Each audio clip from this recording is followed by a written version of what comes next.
Saludos cordiales, profesor. Soy la alumna Angeli Jimena Miranda Mayhuire.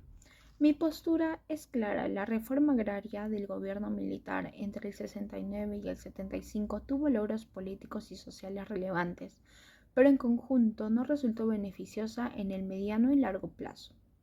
Sus decisiones productivas y de gestión generaron un retroceso económico en el agro que limitó y en parte anuló sus efectos positivos. En los ámbitos políticos y sociales, amplió derechos y ciudadanía. Sin embargo, en el económico provocó una caída de la productividad y grandes problemas estructurales. En esta exposición explicaré por qué sostengo esta postura. Un pequeño contexto.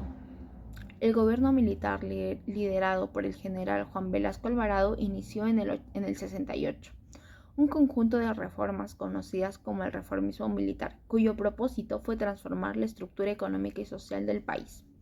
Según Carlos Contreras y Marcos Cueto, el régimen buscaba un cambio estructural, que eliminara la dependencia del capital extranjero y redujera las desigualdades sociales heredadas de la República Oligárquica. Dentro de ese proyecto, la reforma agraria del 69 fue la medida más emblemática, porque buscó destruir el poder de la oligarquía terrateniente y transformar las relaciones entre el Estado y el campesinado. La medida se sustentó en el decreto de ley 17716, que expropió grandes haciendas y estableció nuevas formas de propiedad colectiva, las cooperativas agrarias de producción, CAPS, y las sociedades agrícolas de interés social, SAIS. Su objetivo era redistribuir la tierra, democratizar la producción y otorgar a los trabajadores rurales una participación más directa en la gestión económica.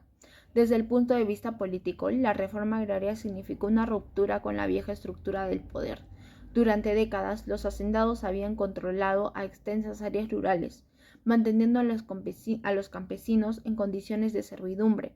La expropiación de los latifundios y la entrega de tierras a cooperativas campesinas debilitó el dominio de la oligarquía y amplió la base social del Estado.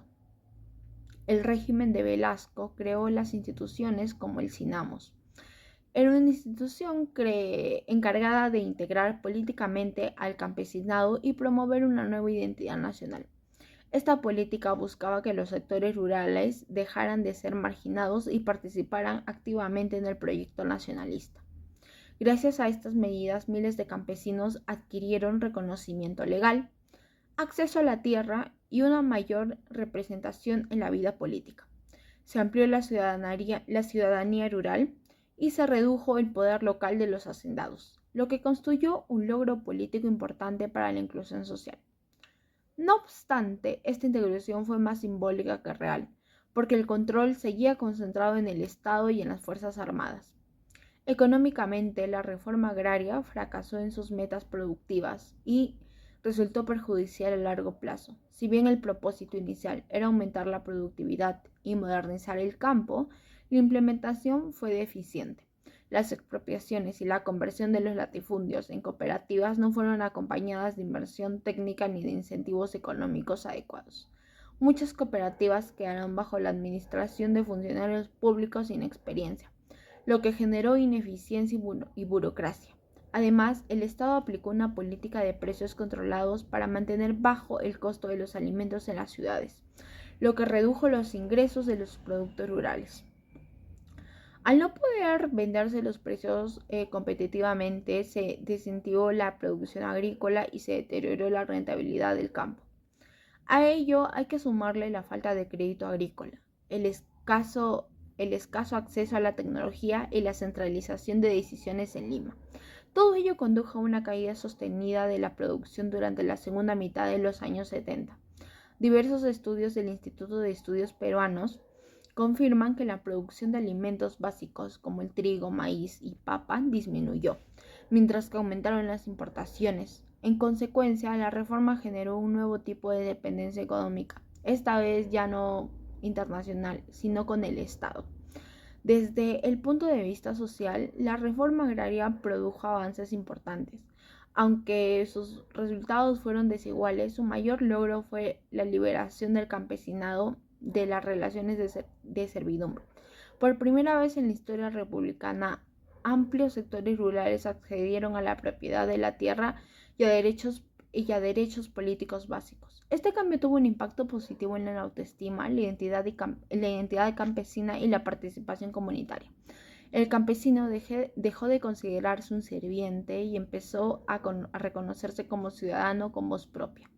Sin embargo, las deficiencias económicas impidieron que esto mejorara.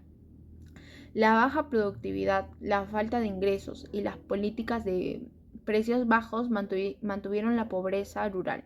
En la década de los 80, muchas cooperativas se fragmentaron y los campesinos decidieron dividir las tierras en parcelas individuales.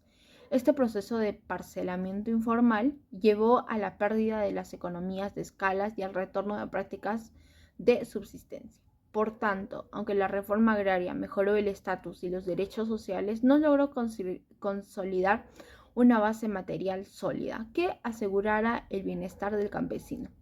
En resumen, la reforma agraria del gobierno militar fue transformadora en lo político y en lo social, pues debilitó la oligarquía terrateniente, amplió los derechos del campesino y promovió un sentido de identidad nacional más inclusivo. Sin embargo, no fue beneficioso en términos económicos. La colectivización mal diseñada, la política de precios controlados y la falta de eficiencia administrativa provocaron un deterioro productivo que afectó gravemente el agro peruano. Por ello, si evaluamos sus efectos en conjunto, políticos, económicos y sociales, mi postura es que la reforma agraria no fue beneficiosa a largo plazo. Fue un proceso necesario para acabar con la desigualdad estructural del campo, pero careció de una planificación económica que garantizara su éxito. En definitiva, la reforma agraria fue una revolución inconclusa, transformó las relaciones sociales, pero no logró construir una económica agraria moderna ni equitativa. Gracias, profesor. Espero que mi postura, mi exposición haya sido de su entendimiento.